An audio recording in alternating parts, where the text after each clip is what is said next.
It appears that Diddy is going to fall from mercy. And I'm not lying to you. A growing number of people are coming forward to reveal his horrible behavior. It has been a very trying week for Diddy, as his bad behavior is finally being made public. If you thought his touching Cassie was bad, you're going to be even more disappointed. His ex-girlfriend and baby mama, Misa Hylton, is now coming forward to reveal that he treated her in an even more terrible way than he did Cassie. Misa is about to spill the beans about how Diddy not only hurt her when they were together, but also touched their child. Misa is not here to play, and it appears that Diddy is finally going to fall. Misa is now launching her own lawsuit, which promises to be more explosive than Cassie's. No, just in case you missed it, Diddy has never before been publicly exposed to such an extent. Sure, there have been discussions and rumors about Diddy being a horrible man who takes out his ops and other things. But this lawsuit that the team filed against him was the first time that Diddy had been publicly exposed. However, that was merely a rumor, because no one had filed a lawsuit or even came forward to openly make the allegations. Cassie, however, changed all of that last week when she filed an explosive lawsuit, being the first to listen and boldly come forward to expose Diddy. She put a lot of effort into her complaint, detailing the abuse she endured from Diddy during their relationship.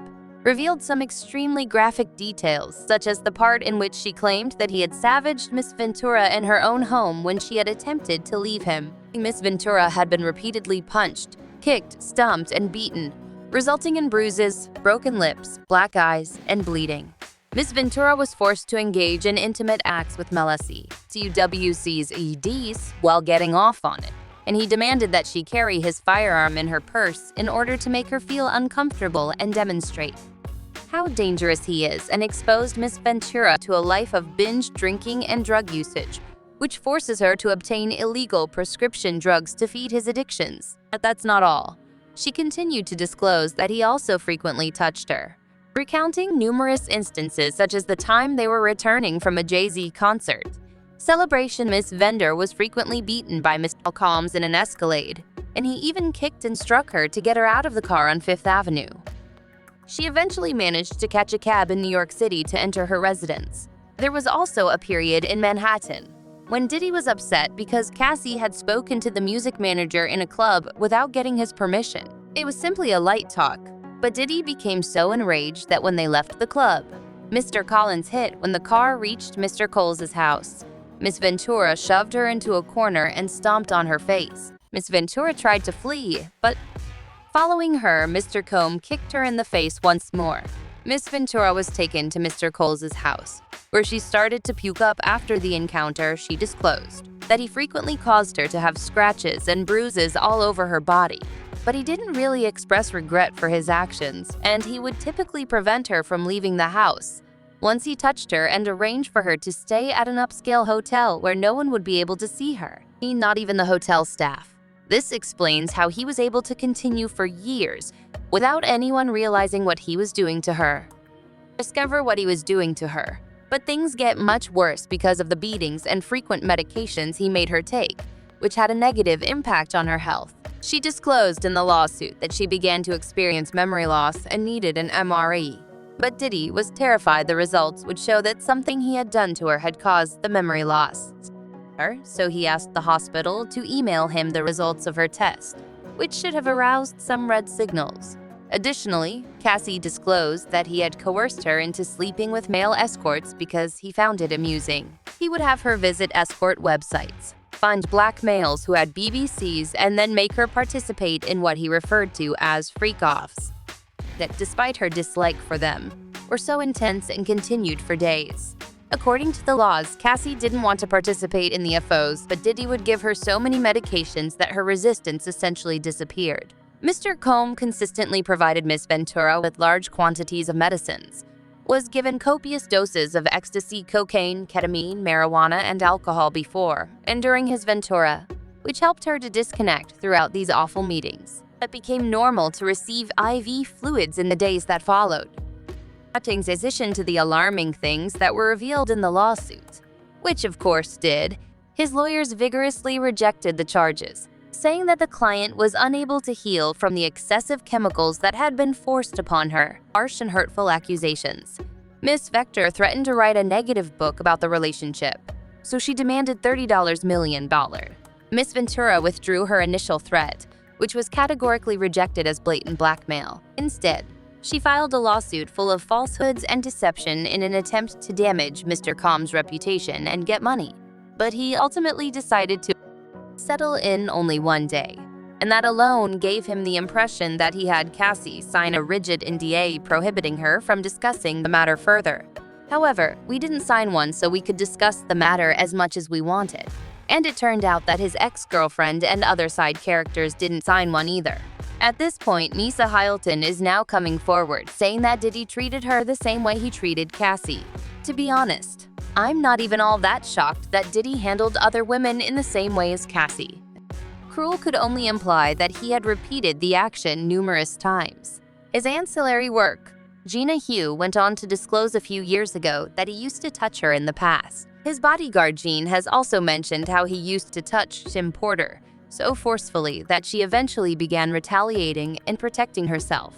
Given everything, it isn't unreasonable to think that he has acted in the same way against Misa, especially since his bodyguard Jean has corroborated this claim. Let me remind you before we get into Misa's story and her lawsuit that she has also called out Diddy for mistreating their son Justin, in addition to being horrible to her back in June, because she and he had problems. Misa slammed Diddy on Instagram, saying, "I'm not with none of that reality TV, is when is enough. I'm not protecting no one anymore, just my son and all the children. I like moments of conversion to Jesus. A fish rots from the head down," which implies that in addition to having a significant family's contributing factor, the core reason for an organization's failure and destruction is its leadership. The truth will set you free. She kept acting like a terrible bad boy. "I used to want to be a bad girl, but I made the decision to be a queen. I'm not flawless, but I am." This is a little ambiguous because I should have kept my toddler with me. But it seems like Diddy was Misa is not the kind to either put her hands on their son like he used to do to her or use their son against her. So whatever the case, it was something really, truly wrong. She added that everyone must wait years and pretend there isn't anything to chase after clouds or create a fuss over anything. This is where I draw the line. If there is anything wrong with you, God forbid, if something were to happen to my son, what would people say to me? We all know who would be responsible. Listen, Misa was genuinely upset, but I can't really hold her responsible, especially given the circumstances. She is speaking up about how Diddy treated her for the first time. According to insider Misa claims, the informant stated that Misa supposedly disclosed that Diddy regularly slapped her when they were together, even though she was pregnant with their baby. She also claimed that Diddy used to touch and smack her about when they were together. There was no mention of freak, but it's presumably something Diddy started later. Rumor has stated that Diddy is attempting to reach a settlement with Misa before she formally files for divorce, because he is aware that his reputation is barely hanging on. He could not possibly survive another DB's issue at this point, given how soon after the Cassie incident he was involved. What's fascinating about this is that it appears that certain firms are aware of this potential litigation because they are beginning to draw. Similar to a hot potato, Macy's was the first to declare that the Diddy collection would no longer be carried. Sean John issued a statement through Radar Online stating that the Shah Jahan collection has begun to phase out of assortment as part of our ongoing review of our brand portfolio. They added that as retail stores evaluate and decide what's relevant to customers, their products will be removed and unavailable on the site. However, that's not all. Diego, the company that makes Voda Serac and Delon, has also filed to officially remove Diddy as their spokesman due to the new allegations. They said the new public and disturbing accusations against him risk devastating and permanent damage to the tequila logo. Indeed, it appears that the Misa lawsuit will be the tipping point that will bring Diddy to an end. Fans have expressed their dismay, stating that child Mr. Diddy is going damn. Can't name change your way out of this one. Diddy's story of survival will be intriguing, as he will reveal the identities of all his friends and ex-girlfriend who passed away from heartbreak.